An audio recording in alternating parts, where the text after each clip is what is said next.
Hello बच्चों, let's see this question. So the question says choose the incorrect statement with respect to the second law of motion.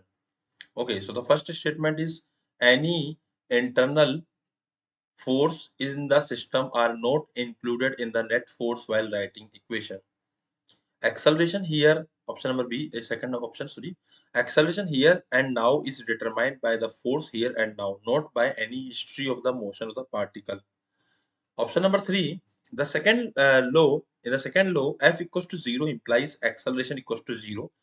The second law is obviously consistent with the first law. And the fourth one is if if a force is not parallel to the velocity of the body, but makes some angle with it, it changes only component of the velocity along the direction perpendicular to the direction of force. So what we can say in this question, first of all, we will write the key concept that will be going to use in this question. So what is the key concept? So key concept is what? Second law of motion. We can say second law of motion. Second law of motion. And here we can say that F net is equals to mass into acceleration. Okay, तो ये जो second law है हमारा, जिसमें mass into acceleration आता है हमारा F net, इसकी वैल्यू जो एफ नेट है, it is what? It is net external force and mass is what? Mass of the whole system and acceleration is the system of the acceleration of the system. So यहाँ बोला गया पहला statement, any internal force in the system are not included in net force while writing the equation.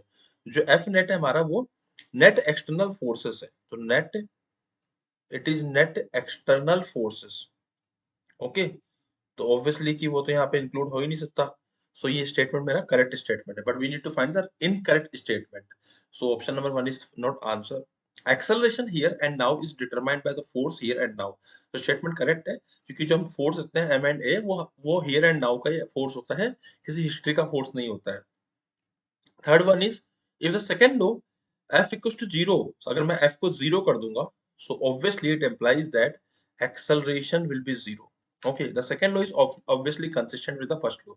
तो first law में क्या था हमारा कि अगर कोई किसी भी बॉडी को हम लोगों को मोशन देने के लिए, मतलब यूनिफॉर्म मोशन से रोकने के लिए, या फिर उसका वेलोसिटी को चेंज करने के लिए, या फिर रेस्ट से मोशन में लाने के लिए कुछ ना कुछ फोर्स रिक्वायर्ड होता है. सो ऑब्वियस बात है कि जो फोर्स होता है वो एक्सेलरेट करेगा और एक्सेलरेशन से उसका वेलोसिटी में चेंज आएगा. Statement 3 is also correct, so it is not the correct answer, क्योंकि we need to find the incorrect statement. अब हम बात करते हैं फोर्स स्टेटमेंट की. If force is not parallel to the velocity of body but makes some angle with it. Let's suppose कि हमारा जो फोर्स है वो पैरेलल नहीं है बट कुछ एंगल बनाता है. ठीक है, ये हमने फोर्स मान लिया है, and but make some angle with it. So velocity vector हमारा इधर है, तो कुछ एंगल इसने बनाया. It changes only component of velocity along the direction of the perpendicular to direction of the force. तो एक्चुअली क्या होगा, there are two components of velocity here. First one is v cos theta and the second one is what? V sin theta. Okay, so it changes only component of velocity along the direction perpendicular to the direction of the force. Direction of the force का जो perpendicular होगा ना, इसको ये change नहीं करेगा, ये सिर्फ और सिर्फ पैरेलल वाले को चेंज करता है. स्टेटमेंट रॉन्ग है, इनकरेक्ट है, एंड हमको इनकरेक्ट स्टेटमेंट ही ढूंढना था, इसलिए fourth one is the final answer. I hope you understood it well. Best of luck.